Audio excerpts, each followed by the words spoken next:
আসসালামু আলাইকুম সবাইকে আবারও স্বাগতম। তো আজকে আমার ভিডিওটা হচ্ছে এইচএসসি 24-এর জন্য, যাদের জুনের 30 তারিখে পরীক্ষা। তো আগে ভিডিওটা দেওয়া উচিত ছিল আমার, তো যাই হোক একটু লেট হয়ে গেছে ব্যস্ততার কারণে।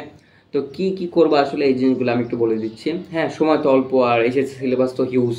এটা নতুন করে বলার কিছু না, এটা তোমরা এখন বুঝে গেছো। 2 মাস আগে থাকতে পোলাপানির মাথা এমনিই ঠিক হয়ে যায় অটোমেটিক।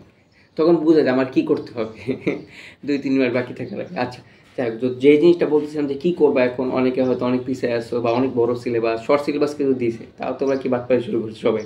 আর যাই হোক, তা আমি যেটা বলি এটা একটু শোনো, বেশিক্ষণ টাইম নিব না। সেটা হচ্ছে যাদের একদমই পড়া হয় নাই, ওকে, যাদের একদমই পড়া হয় নাই বা যারা ভালো পড়ছো তাদের কথা আলাদা, তারা বেশি বেশি প্র্যাকটিস করবে। আর যারা একদমই পড়ো নাই বা অ্যাভারেজ পড়ো তাদের ক্ষেত্রে বলি, এখন আর ওইভাবে কি বই পড়ার সময় নেই। তুমি যেটা করবা যে প্রত্যেকটা, যেমন ফিজিক্স, কেমিস্ট্রি, ম্যাথ, এগুলোর ক্ষেত্রে তুমি কি করবা যে আমাদের যে বই আছে, মেইন বই যে সূত্রগুলো আছে, প্রত্যেকটা চ্যাপ্টারে যে সূত্রগুলো আছে, ওই সূত্রগুলো কি করো, মুখস্থ করবা। অন্য কিছু এখন তুমি দেখো সূত্রগুলো, যেমন ও ভূপৃষ্ঠ অভিকর্ষের স্তরের মান কত, জি ইজিক্যাল টু কত, জিএম বাই আর স্কোয়ার কীভাবে বের করে, বা উচ্চতায় কীভাবে বের করে, গভীরতায় কীভাবে বের করে, মহাকর্ষ বিভবের সূত্র কি, এই যে যা সূত্রগুলো তুমি চিহ্ন আকারে মনে রাখবে, এবং তাদের একটাকে কি দ্বারা কি প্রকাশ করে, এই জিনিসগুলো মনে রাখবে। মনে রাখার পর তুমি জাস্ট কি ম্যাথে চলে যাবা, মানে হচ্ছে টেস্ট পেপারে চলে যাবা।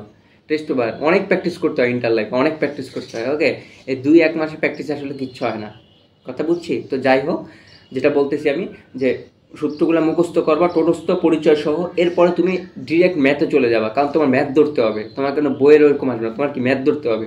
ওই জন্য টেস্ট পেপার কিনবা, টেস্ট পেপারে যে ম্যাথগুলো আছে বিগত সালের 23, 22, 21, শুধু বোর্ডগুলো করো আপাতত, শুধু বোর্ড, আর কিছু লাগবে না, বোর্ডগুলো করো, তাহলেই দেখবা যে হয়ে যাবে।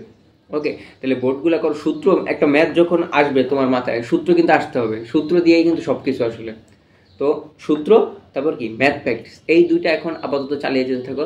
আর বাংলা ইংলিশের বেলা যেগুলো বলে, ওগুলো তো একটু প্র্যাকটিসের ব্যাপারে, ওগুলাও তুমি এখন টেস্ট পেপার সলভ করো। ওকে, নাহলে মাথায় ঢুকবে না। ওকে, খালি নিয়ম সারা জীবন পড়লেই হয় না, নিয়ম তো সারা জীবনই পড়ি আমরা, একদম ছোটোকাল থেকে, প্র্যাকটিস আর হয় না কারোর। শেষে যে কী হয়, 2 মাসে প্র্যাকটিস হয়, কিন্তু করা উচিত কি আরও আগে থেকে প্র্যাকটিস, 1 বছর প্র্যাকটিস করা উচিত, সহজ কথা এই আর কি।